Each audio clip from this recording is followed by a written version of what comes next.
Hello, everyone, and welcome to the Aid Connect USAID Market Webinar Series. We are very excited to have three leading members of USAID's COVID task force joining us today.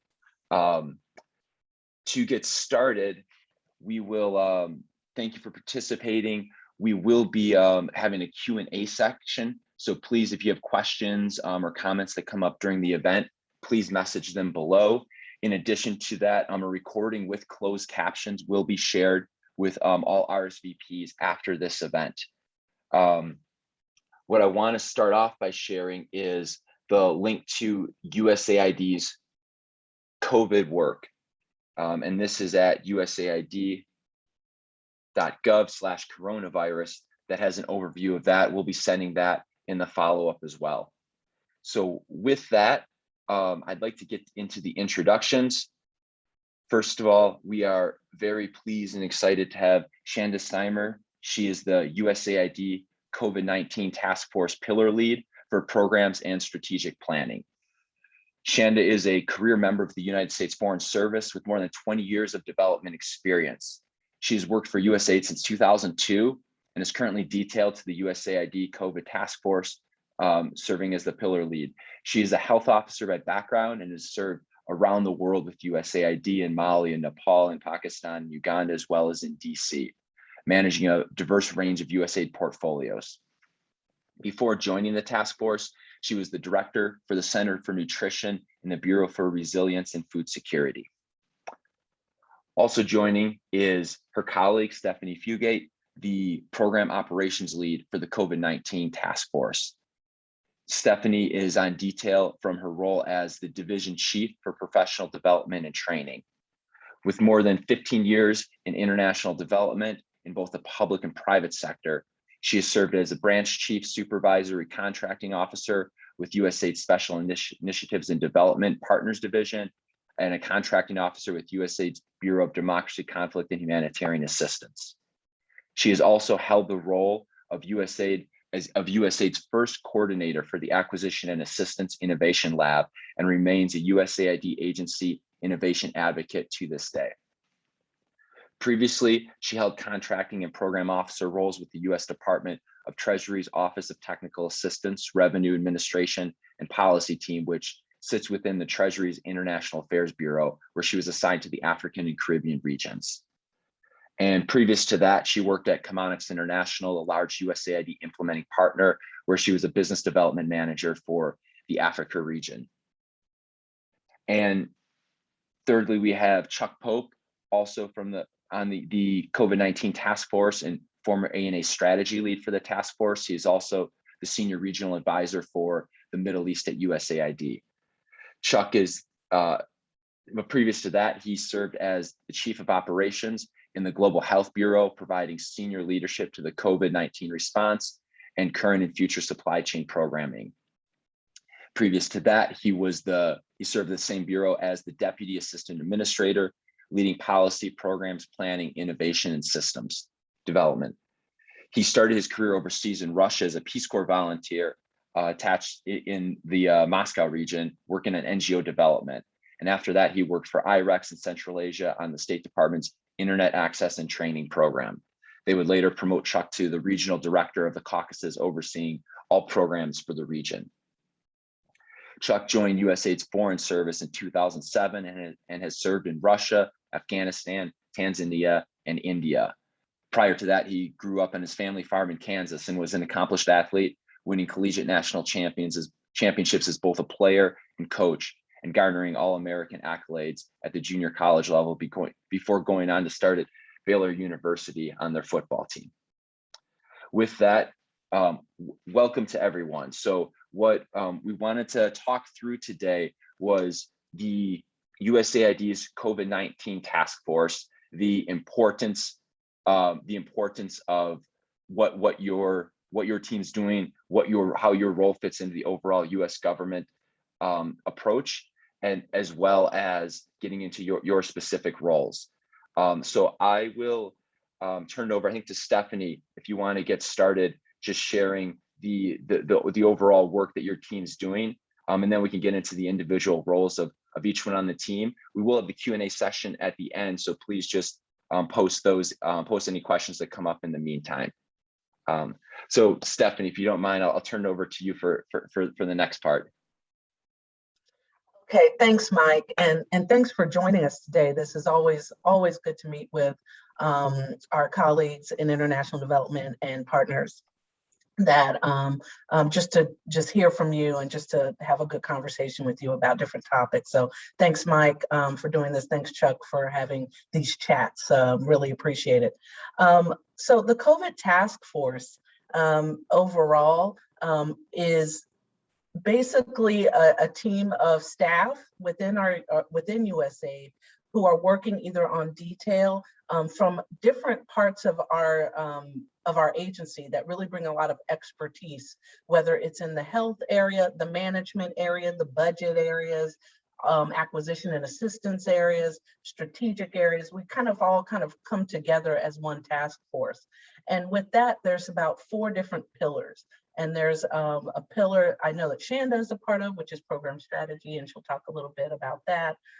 There's even more of a public affairs or communication side of it, as well as program operations, as I am. I'll talk a little bit more about that later. And then the more of the staff, or I can't think of the word, staff return to work, those sorts of situations in terms of individual personnel type things with that. So there's a lot of different parts of this task force.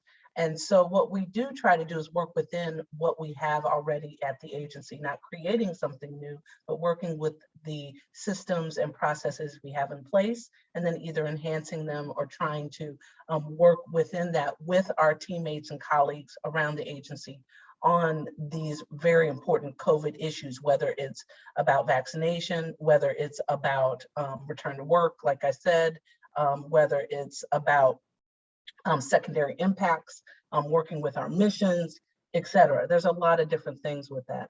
So it's, I mean, Chuck, Shanda may have additional comments, but it's not a large group that it's not very big, pretty small, but I want to say mighty group of people that come with that different expertise to really provide the consultation needed throughout the agency to make sure we can move our goals and missions along in this particular area. Great, thank you very much, Stephanie. Yeah, Shanda, please.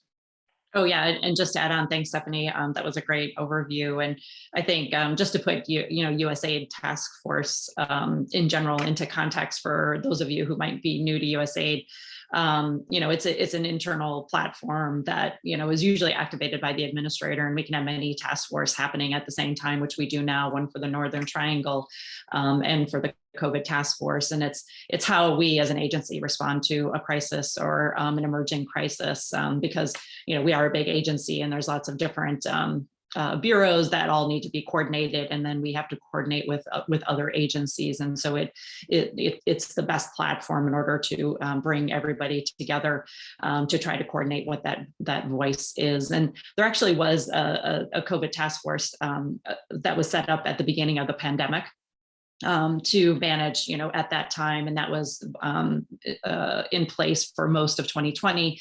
And that one was stood down at that time. And then when the American Rescue package was passed with $11 billion in new funding for COVID, then a new task force was set up, and that's the one that we are on now, with tasked with implementing the majority of that $11 billion through USAID. Great, thank you. So I think with that, it would be interesting to hear about your individual roles and responsibilities on this, Stephanie, this small but mighty and high profile, very important team. Maybe we'll start with you, go back to you, Stephanie, if you could start with your role on the team and then how that fits into the mission. Sure. So the title of the pillar I'm working on, which it's quite much bigger than just program operations. So it includes program operations, management, budget. And what that does is, and Chuck, who is been a major part of this team as the acquisition and assistance lead, that is one of the major components of this program operations pillar. That's probably one of the bigger components of this operations is the acquisition and assistance component. And what that does is, so my role along with the lead for the ANA, Chuck, who was our lead on that as well, he actually, working with providing consultation, working with our missions, our OAA or acquisition and assistance workforce and our staff to ensure that when these funds that Shanda just mentioned, the American Rescue Plan funds came in, how do we obligate? Where does this go? Working with our program team and then making sure what additional assistance and consultation is needed to ensure this is procured properly, or what kinds of plans that we could use for that funding in order to make sure that it is procured properly or in the right way, whether it's with small businesses, private sector, new partners, local partners. I mean, it's just that whole thing. So we actually, so providing guidance and support on that is a big part of this program operations pillar.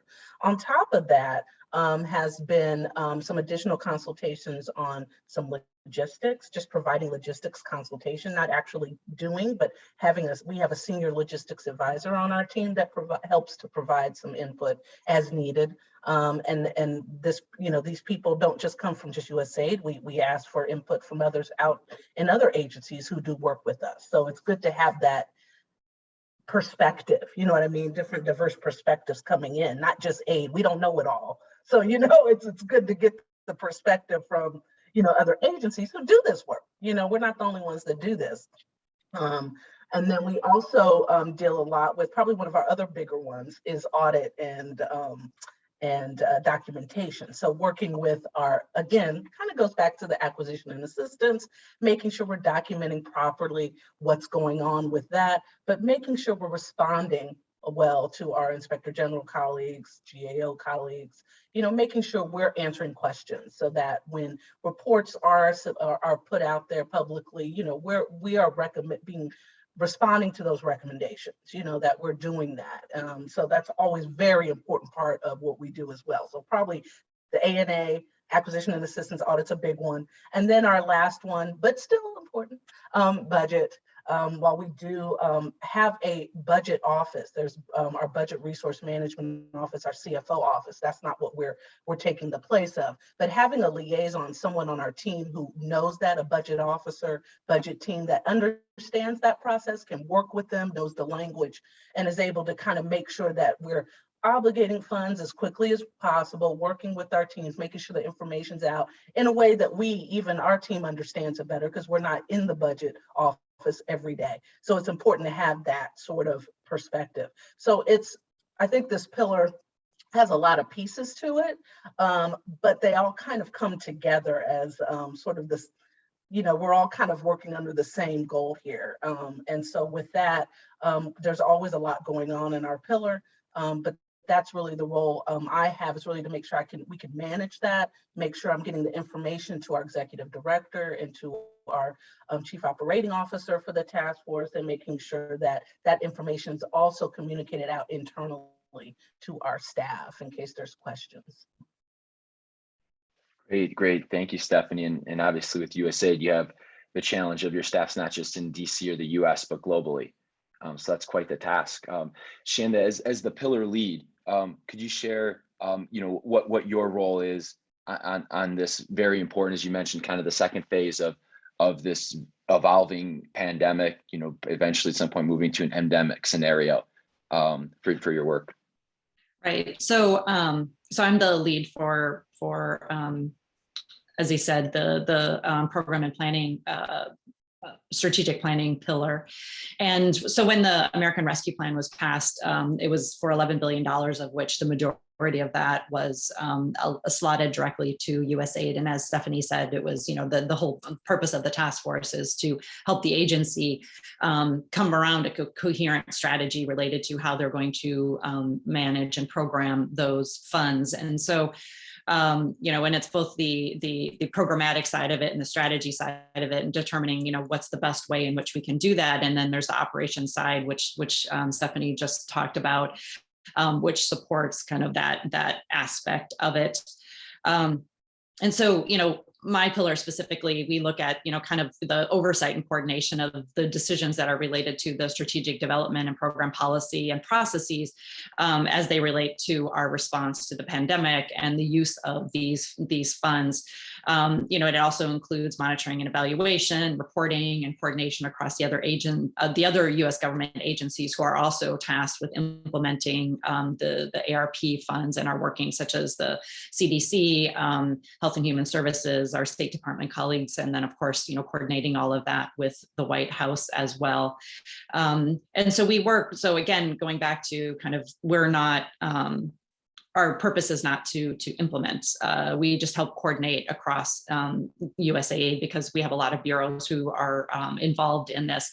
And we primarily work with the bureaus for humanitarian assistance and Global Health Bureau, along with our regional bureaus, who are the ones that are really, working on the programming and supporting our missions out in the field, where we are programming in over 100 different countries. And so again, working with our missions, working with the different bureaus, making sure we all have a coherent programmatic strategy according to the framework, which I think is also now, it is public too, the US government COVID-19 recovery, response and recovery framework, which sort of puts out the goal of what we're trying to accomplish with this funding, and then also the objectives underneath that. And that was one of the things that my pillar worked on with the US, with all the other agencies within the US government, so that again, we could be programming in a coherent way.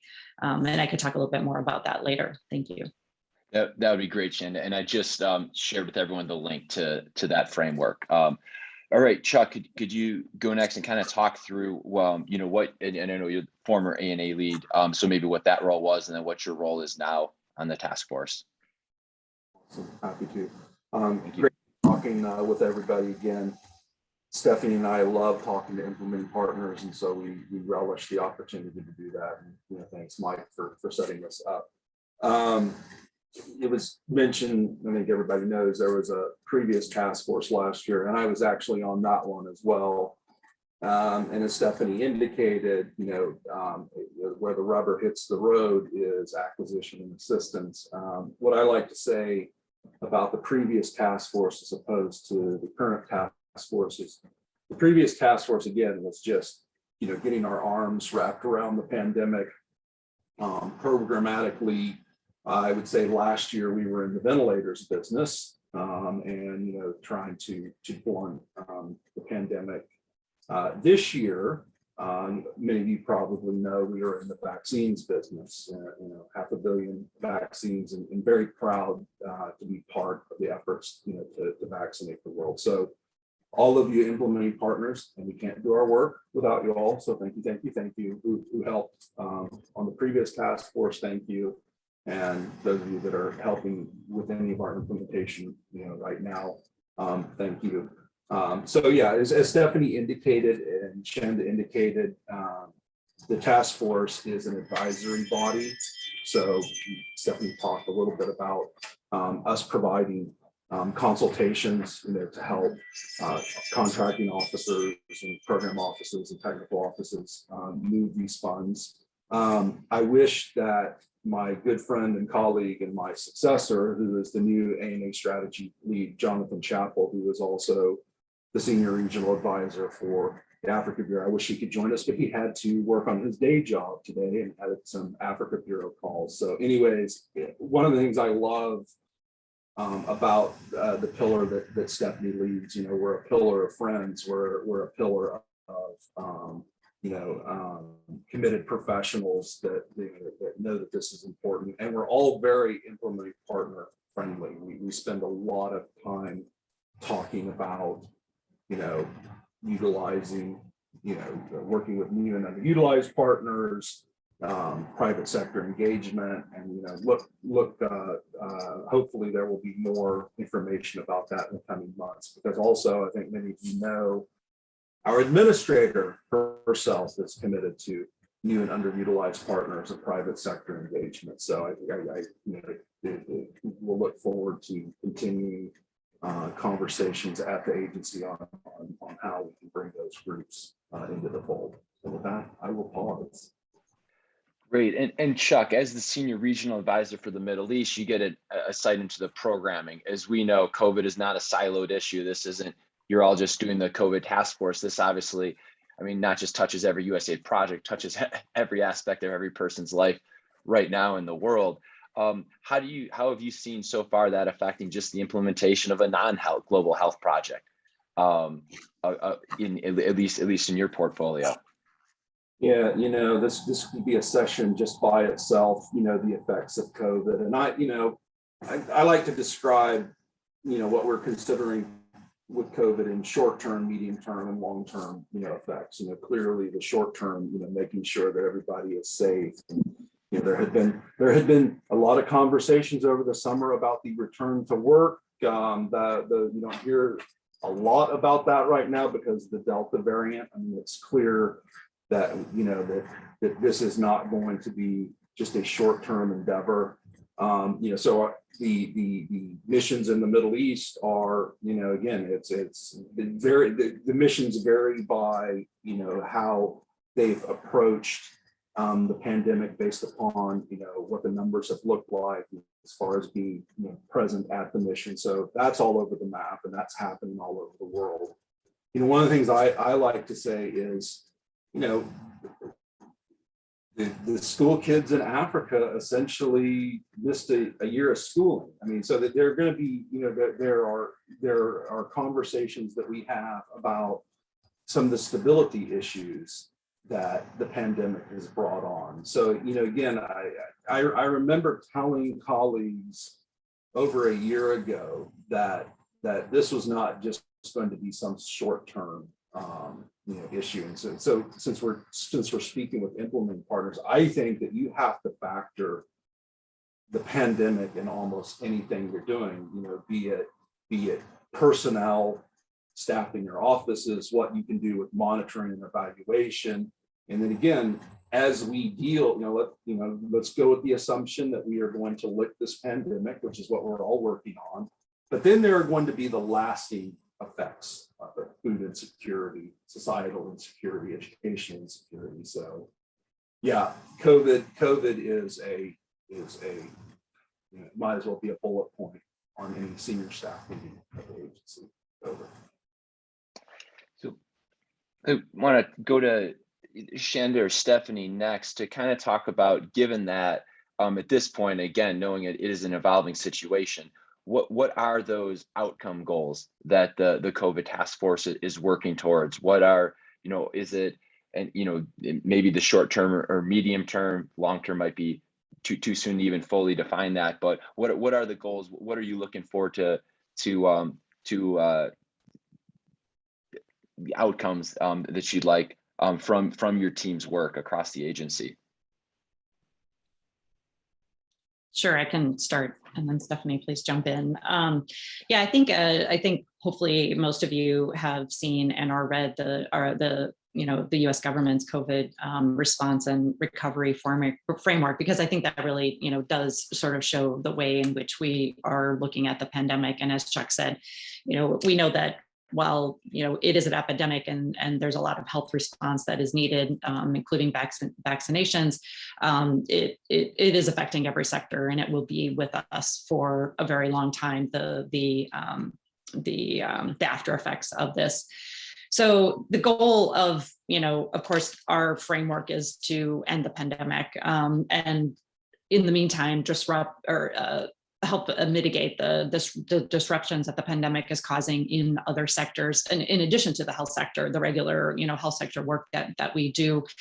And then to really, when you look down to the future, to build a more sustainable and resilient health architecture, as we say, that's going to be a little bit more, responsive to future pandemics and disruptions like this, because we know that this, is just the first, and that there are going to be others. And so under that overarching goal of ending the pandemic, we have 5 objectives. And the first of which is to administer COVID-19 vaccines to as many people as possible, as quickly as possible. And this is what is objective 1.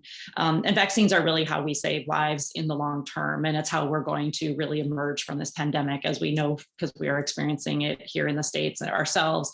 And this is where our largest investment has been in terms of the funding that we provided to Gavi and the COVAX mechanism for the purchase and distribution of vaccines, as well as the 500 million Pfizer doses that we donated to COVAX as well. And then, of course, to complement that, like, you can't just have vaccines, you have to prepare countries and help them actually administer that. And so there's a lot of support that we provide to vaccine readiness to help those countries actually administer those vaccines. And in a lot of countries where we work, I mean, this is a huge undertaking, but I have to say, given the way in which we have been working in the health sector for a long time related to vaccines, a lot of these countries are very well equipped in many ways to have vaccination campaigns, almost more so than we are here in the United States, because that is something that we have been doing. Not to say that isn't a heavy lift or whatever, but there's a lot of infrastructure that is already there that is helping us achieve, working towards achieving that first objective. And then, of course, the second one is, while we're working on the rapid rollout of vaccines, it's not an immediate solution. And so, we then need something simultaneous to help, continue to reduce the transmission of COVID-19, to, control community transmission, and, reduce as much unnecessary death from COVID as possible. And this is primarily through the use of oxygen and expanding oxygen capabilities in the countries. So really, the prevention and management of COVID patients is what falls under our goals for objective 2. And then for objectives 3 and 4, this is, talking about mitigating the effects of it, and this is humanitarian assistance. This is other assistance that we provide through our nutrition programs, our food security programs, our education programs, all the other sectors, and how can we mitigate those effects? How can we adapt that programming to work around, the constraints that we now have related to COVID? And finally, objective 5 was, as I mentioned before, really kind of looking down the future to that global health security architecture, the World Health Organization reforms, the international health regulations and the wider UN system. How do we work to make those systems more responsive and more, robust to be able to help us deal with future pandemics? So, those are the goals and the objectives that are outlined in our recovery plan. I'd like to add to that. Thank you, Shanna. That really lays it out. I hope you all were able to really kind of take that in, because when I think about when we talk about program operations, what we're doing in our pillar is trying to operationalize a lot of what Shanna just said. How do we get beyond some of these challenges and constraints? Is it flexibilities that are required around this? We talk about bringing in private sector, bringing in small, or not small, but local organizations, because like Shanda said, a lot of the countries are already have are pretty much equipped, many of them, to take some of this on. They have the capability. Now it's like bringing them in. How do we operationalize that? How do we, administratively or contractually in some cases have to do that, because it's just reality, right? There's just things we just have to do in some cases. So how do we work that? How do we bring flexibility? How do we bring maybe a more streamlined way, to be able to help people do that quicker, so we can respond quickly, like she said in objective 2, responding quickly to some of these things. How do we do that? So I think that's what's really the task force has really been looking at that. When you talked about, I think Chuck brought it up too, is, this isn't going away anytime soon. I mean, we're not going to see this happen and we're done tomorrow, hooray. It'd be nice, wouldn't we all like that? But this has long-term effects. And when we're talking about the impacts that are going to be happening from years to come, how do we prepare for that? So what I like about what we're doing in operationalizing some of these things is providing that sort of information and consultation on where do we go from here? What should that look like, as we move on 5 years from now? What is the outcome? What do we want? So how do we prepare for that? How should that look? If I want to see this positive outcome in 5 years, because it's still going to have this impact. And it may be about education. It may be only on mental health. Maybe it's something totally different. Just, may not be the actual vaccine that we're talking about 5 years from now. Maybe something totally different. So how do we really work with our teams to be able to build something like that up?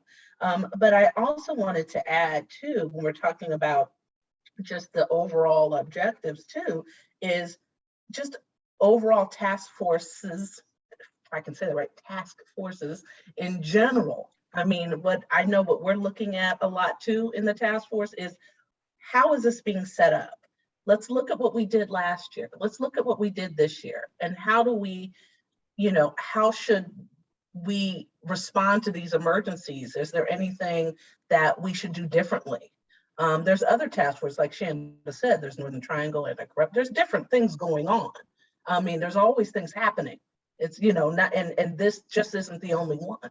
So how do we all ensure that we're working together to do that? How's that team made up? What does that look like? So I think Chuck kind of said it earlier too. I think the task force particularly, I mean, not that I've worked on a zillion task forces for aid, but I'm just saying what I have seen is a lot of passion, a lot of really focused on mission.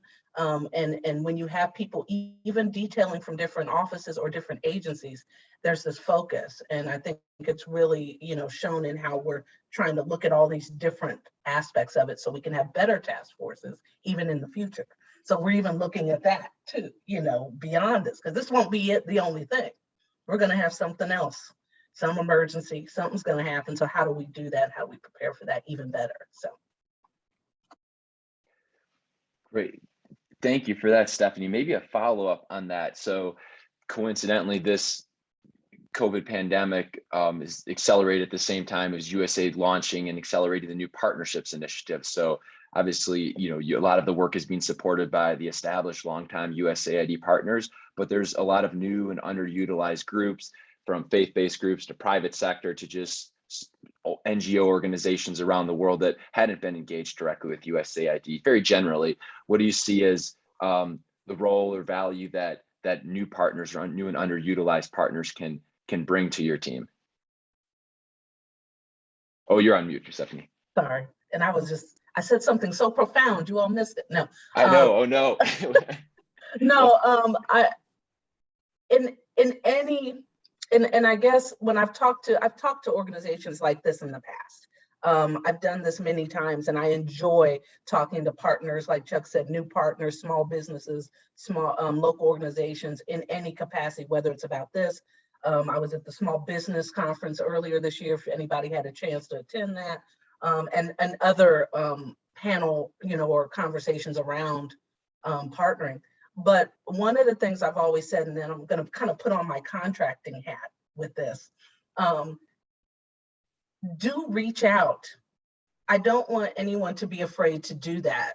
While there is information always on our websites, the business forecasts, and there's a lot of information on there about who to talk to and maybe who to do, where do I go to find out how do I present, I have this idea, maybe that could help with some of the secondary impacts of COVID or whatever, maybe it's, may not be COVID, maybe it's something else, but whatever it may be.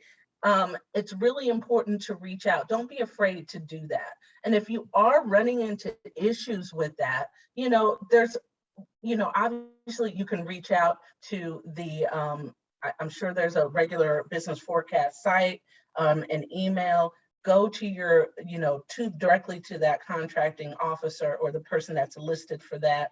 I really have told small businesses and other organizations, I really don't mind at least pointing you in the right direction, to be honest. I mean, we're not going to get to know you without you having that. We can't do face-to-face necessarily, but you know what I mean. The call, the discussion, the Google Meet, whatever you want to call it, just to have an opportunity to share what it is you want. There's also opportunities for unsolicited. And I want to make sure that you all know that. And I guess I could probably share you share a link with that with Mike, if people want to know that process.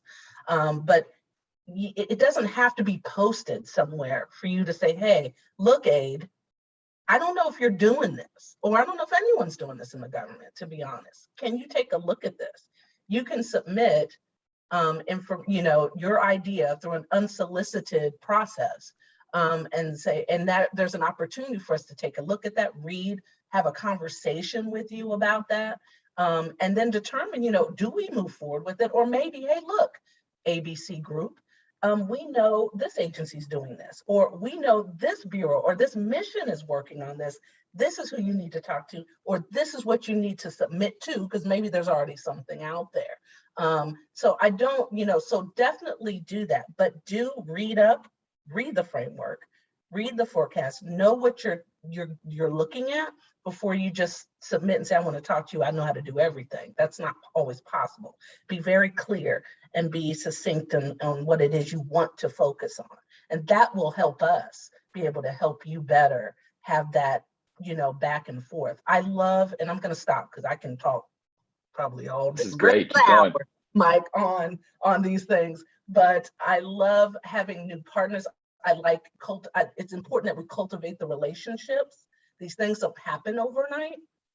So, cultivate the relationship. Don't expect something to happen tomorrow. I've worked with a lot of small organizations, a lot of local organizations, and other just new partners that we've cultivated relationships over time, and love to bring them in and work with them on what it is you bring. Let's try this. And there's a lot of contracting officers, and when I was a contractor, I used to do that. Let's try this on here. Let's see what we can do. It may not be big, but let's try it and see what happens. Let's see what outcomes we get, and then go from there. And let's work together and build you up too. So it gives you an opportunity to learn, lets us learn, because we're learning about you, and because again, we don't know all of that either. You're the experts. So, we're learning, you're learning, and then we're able to build that relationship and then share that with the rest of the agency and others in the international development world, actually, to be honest. I mean, it gives you an opportunity to meet with Treasury or MCC and state and, others that are in that. So it's not always us, but it's always great to do that. I know Chuck has his hand raised. Yeah. So. Politely is waiting patiently with his hand raised. Thank you, Chuck. Stephanie, that was great. Thanks a lot. No, and I agree with everything Stephanie's saying. And just to sort of add some context, because I was on the previous task force, hindsight is always 20/20. And the thinking last year was, and this was all before the Delta variant and all the variants. So the thinking last year on the task force, because that previous task force intended to do a lot with new and underutilized partners and all these things. So, but there was a fear that this would become mission creep. And so I think that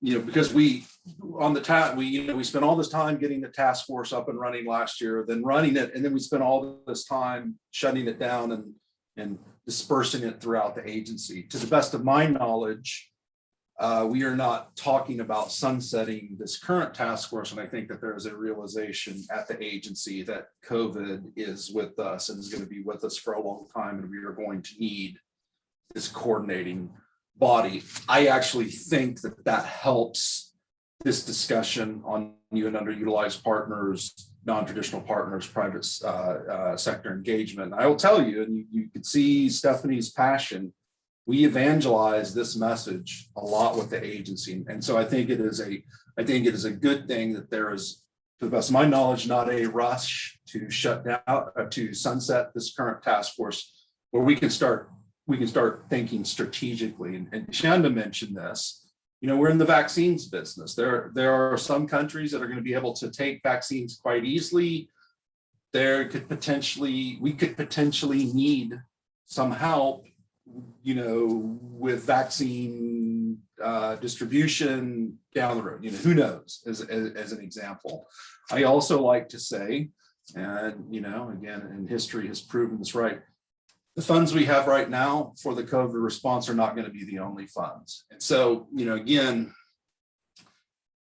even this task force, these variants, rose, so we had to respond quite quickly. But again, I think that what the task force wants to do is to to be more strategic, and then the more strategic we are, the sort of the longer outlook we have, the more of a possibility there is for new and underutilized partners and private sector engagement, because Stephanie mentioned this, we love those relationships. They take a little bit longer to form than with our traditional partners that in some ways know us better than we know ourselves. So again, I am bullish and optimistic that moving forward, there will be increased opportunities for new and underutilized partners and private sector engagement.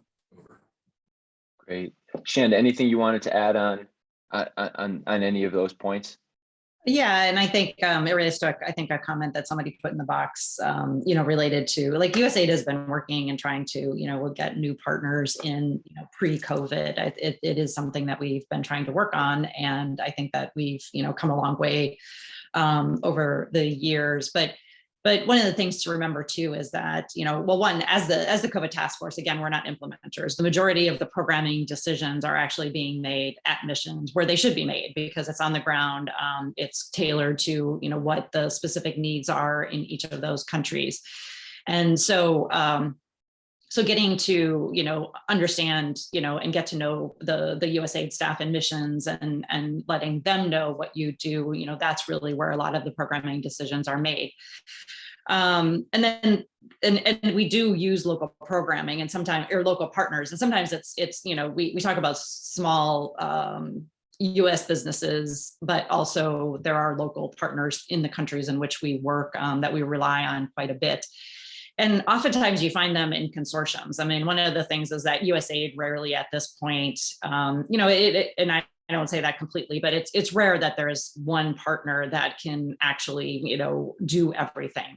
The world that we have and the problems that we're trying to tackle are complex, and therefore we need consortiums and complex, groups of partners that come together who bring different things to the table all together. And so it's not just like, making yourself known and talking to USAID, it's also talking to some of the bigger partners who often lead those consortiums to bring your ideas to the table, to talk about what it is that you can do and have been doing on a much smaller scale, and how that could be incorporated into, a proposal that is being made to USAID. And so I think looking, again, it's most of the decisions are made. We're a very decentralized agency, and a lot of those decisions are made in the countries where we work. And then also looking at kind of the different partners that are working there and how you can, build those coalitions, bring those consortiums together to respond to proposals that are out there from USAID and other donor partners.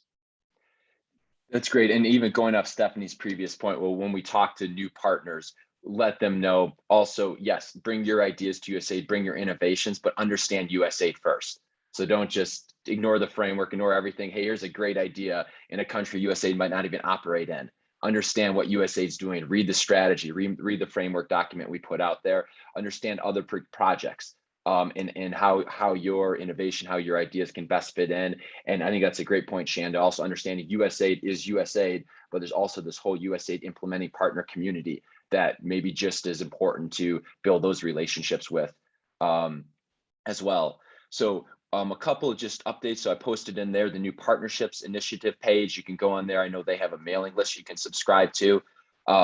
And we can have a couple more questions here, but we will have the Q&A. I see some people have already started posting, so please keep posting your questions in the Q&A, and we'll get to those in a second.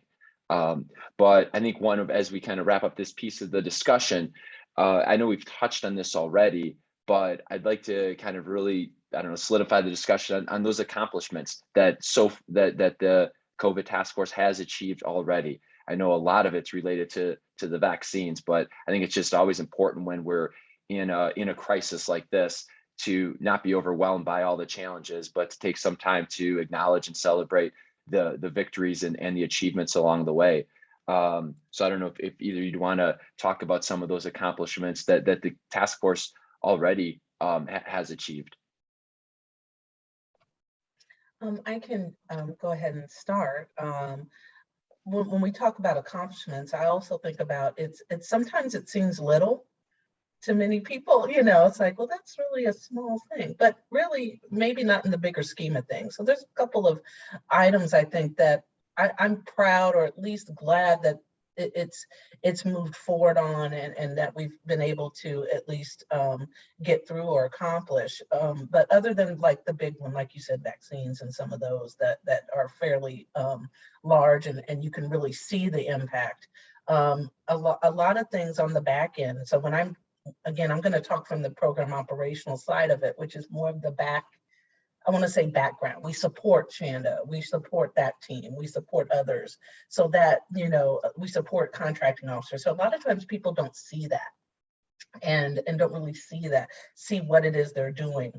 So I know our pillar really had an opportunity, and we were able to put out guidance and support for our acquisition and assistance workforce on making sure that they had, again, we talked about private sector, you talked about new partnership initiative, local organizations, really pushing that and making sure that's part of what they're looking at when they're looking to make an award or obligate.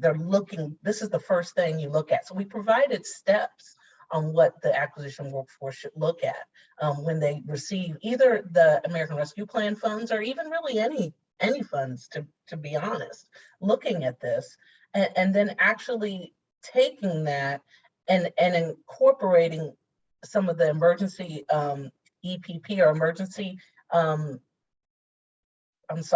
blanket type of procurement that you're able to do very quickly, which was put out, I think, in the last task force, which was a great accomplishment.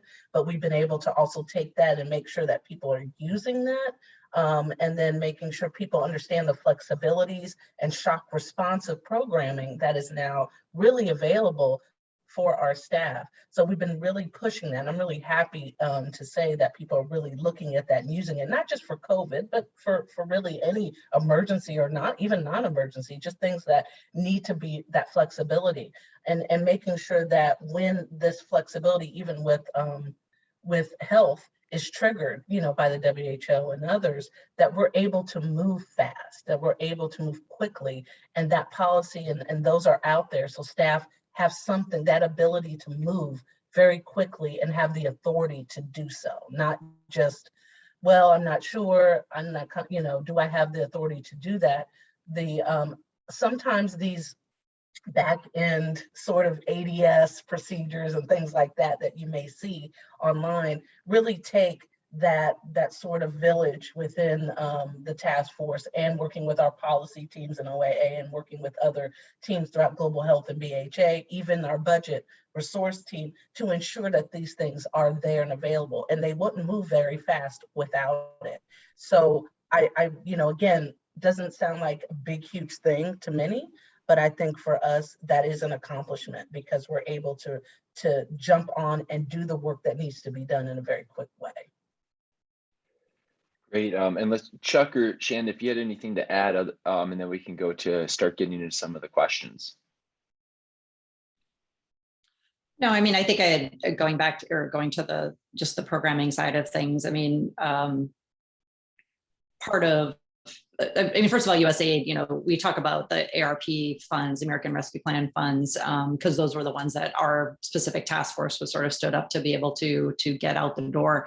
And that's part of like the coordination piece of it, because, as much as we try to move fast, we are not always a fast agency by any means. And so trying to, again, coordinate all the agencies to make sure, again, we have a strategy and that we're all on the same page and working towards the same goals, I think was, and we did, that's what the recovery, response and recovery framework, that was an accomplishment in and of itself, to get everybody on the same page and to agree on what it is that we wanted to do with the funds that were given to us. And then from there, we've I think worked really well to get the funding out the door, as we say, and in place to be able to, achieve the results that we want. And the majority of that funding ended up going towards vaccines, because as we, determined, vaccines are what is going to end the pandemic, and all the secondary effects that are happening because of COVID can really only be mitigated quickly if people are vaccinated. And so I think, the fact that, to date, I think it's 110 million doses that we've donated around the world, distributed around the world, in addition to the 500 million vaccines that were donated to COVAX. I mean, that's probably one of our biggest accomplishments that we've been able to do in a matter of months. And there's still more to come when it comes to that. And then in general, I think USAID is on track to, we say obligate, so basically have the funding in place, the ARP funds out the door, almost all of them by the end of the calendar year. And that too, again, is an accomplishment. We move that money fast, it's in position, it's in over 100 countries. And that has been, again, what our task force was there to do, was to facilitate moving that out. And our task force doesn't do it, we just facilitate it. We have bureaus and many staff. And like I said, all of our missions who are actually going to be implementing and doing it, in addition to our partners who are the ones that actually do the work. And so those, I think, has been our accomplishment. I think we've really moved quickly, and I'm proud of that fact. At the risk of sounding like a broken record, the vaccines, as a contracting nerd, and if any of you are USAID alum, I think what we've done with vaccines will go down as probably one of the best interagency victories I know that I've been part of. So it was our money, DoD issued the contract, it's our contracting officer's representative, it's an HHS alternate COR, so it's, it's like all, there's some real apprehension, because the interagency doesn't always play well together. But again, it was amazing how this all came together so rapidly and how quickly we were actually deploying vaccines. And so another shout out to my successor, Jonathan Chappell. So he was the main A&A advisor representing the agency's interests in that whole interagency process on that vaccines contract. Again, it's been amazing, and will likely go down as the magic that can happen when the interagency works. So yeah, I think it's been wonderful to see. Over. Great, thanks, Chuck. So we'll get into a couple of these questions, and some of them may not be directly applicable. So just let us know, what we can get into. I think there's kind of two related questions I want to put out there, and let's just see any response that we can get. The first one is from Douglas Kerr, and if you could put your organization here too, that would be helpful just to know the context. There's some conversation within the implementing partner community about President Biden's announcement of a vaccine mandate for U.S. government contractors with more than 100 employees that applies to USAID partners. The question, I think, is, does this apply to USAID partners overseas as well? Even if many of the staff are overseas? Anything that you could comment on that? I'll put the second question kind of in here as well. This relates to USAID's recent guidance for implementing partners for purchasing vaccines locally for staff and country. USAID, and I'm reading from this, I'm not reading from the actual report, so I can't confirm this is exactly accurate. But USAID, the comment says, has determined that vaccines approved by FDA or WHO for regular emergency use are allowable. Source and nationality rules were mentioned as something the partners need to abide by when purchasing vaccines. A comment was made about prohibitions concerning purchases from China. Does USAID plan to release additional guidance concerning which vaccines would be prohibited? And yes, I guess those two questions. One on the applicability to staff overseas, and again, I don't know if this isn't relevant. We can just move on to the next. But if you have anything you want to share on either of those, please. Let me give a standard disclaimer on my comments. But look, we would need sort of like the official guidance, on this. I don't like to get too far ahead of things. I can sort of let you know what I know, but again, just with the proviso that until Chuck Pope is not the voice of official guidance on this, I have not, to the best of my knowledge, I have not been pulled into conversations regarding that. I mean, I think that there are certain things that will apply domestically that don't apply, overseas, even in normal times. But to the best of my knowledge, I have not been pulled into any of those conversations yet. Stephanie, I don't know whether or not you have. Some of those, particularly, I know I saw the question about, whether, like I said, are those contractors overseas? That's a question I would leave for really the USAID industry liaison. I think Mike will share some information on that.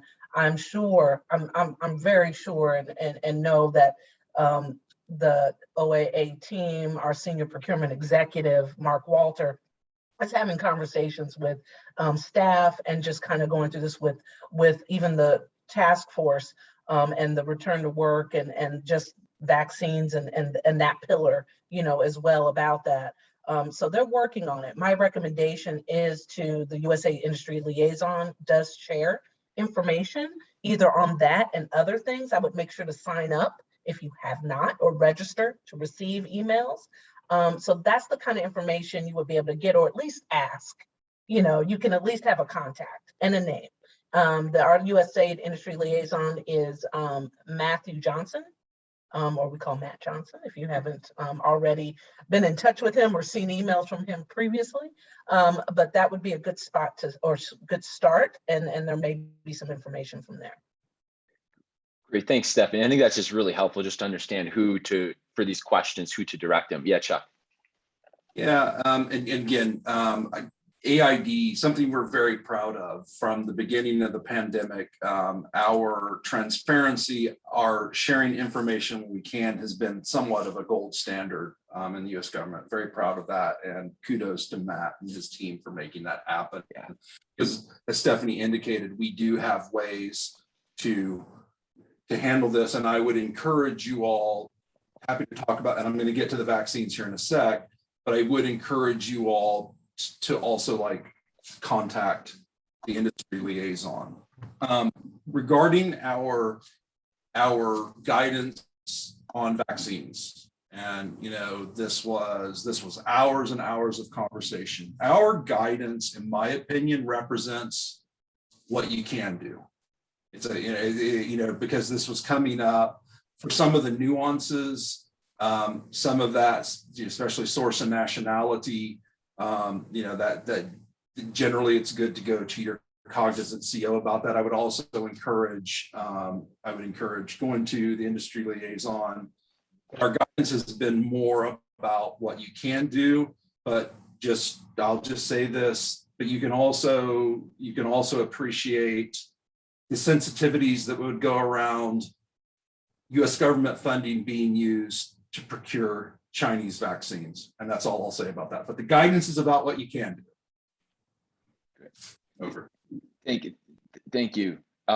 So just as we wrap up, maybe in 1 minute or so, if one of you could want to respond. There's a couple questions on procurement. We're not getting anything in specific about any specific procurement, but very generally, one note is on Samantha Power, the administrator, Samantha Power, announcing $720 million in additional funding for the COVID-19 response last month. The question is, how will these funds be distributed? Is it going to be primarily through existing mechanisms and existing partners, through new partnerships initiative, through new procurements? And again, not getting into anything, procurement specific, but very generally, especially for new partners that are interested in working with USAID, what kind of, should they be talking to the implementers of current projects? Should they be monitoring what new procurements are coming out? Yeah, any kind of wrap up thoughts on those would be great. I don't know if Stephanie or Shannon or Chuck, you want to jump? Well, oh, sorry, ladies first. You want to go ahead, Stephanie? No, go ahead. For those of you that have spoken to me before, and I think that I think Stephanie shares this, there's no one path to USAID. For those implementing partners that I have seen successful, they are taking multiple paths. I would always, and Shonda talked about this as well, the whole consortium idea. I would always reach out to our traditional implementing partners. It's public knowledge who those are, and it's public knowledge who's implementing what. And I would always reach out to them just to get your foot in the door with USAID there. I would always encourage a consortium, and it sort of like disappoints me, because when people talk to me, they want me to give them the silver bullet, and then they don't really want to share it with anybody else. And I always tell people that will basically mean nobody I'm talking to will likely get what you're looking for. You need to come together. Like I say, Shanda's advice is very helpful for the new and underutilized partners, because the big implementing partners, they have the breadth to basically be the end all be all. You all need to cut, in my opinion, you need to put your best foot forward. In this consortium, this implementing partner is doing this, their predominant capability, and then on and on and on. So don't wait for AID to have standalone NPI funding opportunities around COVID or PSE things, because you know who's running these funds through. So just go after them. Over. Great. Chuck, everyone. So we're at the time already, and there's so many more questions to get through. Shanda, Stephanie, Chuck, thank you for your time. Thank you for the excellent work that and the extremely important and crucial work that your team is doing. We really appreciate you working hard every day through this very difficult process, and taking some time out of your days to share with the partnering community, and especially new partners, the work you're doing, and maybe ways that they can all get engaged. We will be sending a follow-up email with all these links, and a recording again with the actual with the closed captioning for this, so you can share with those who were not able to attend. And for any other USAID staff with Aid Connect, we just make this a free platform available to anyone at USAID interested in sharing their message with the partnering community. Happy to host you to talk about your new strategy or initiative, or even to get response or feedback from the partnering community. So please just let me know if you want to do that. I put my email and calendar in there if anyone has any follow-up questions. And if you have anything specific for the COVID-19 task force, feel free to send that over as well, and I could pass it along to the team. So with that, again, we sincerely appreciate your time, and we'll end it here so you can get back to your very important work. But thank you for taking the time to connect with the partner community. Thank you so much. Yes. Everyone have a great day. Thank you all. Bye-bye.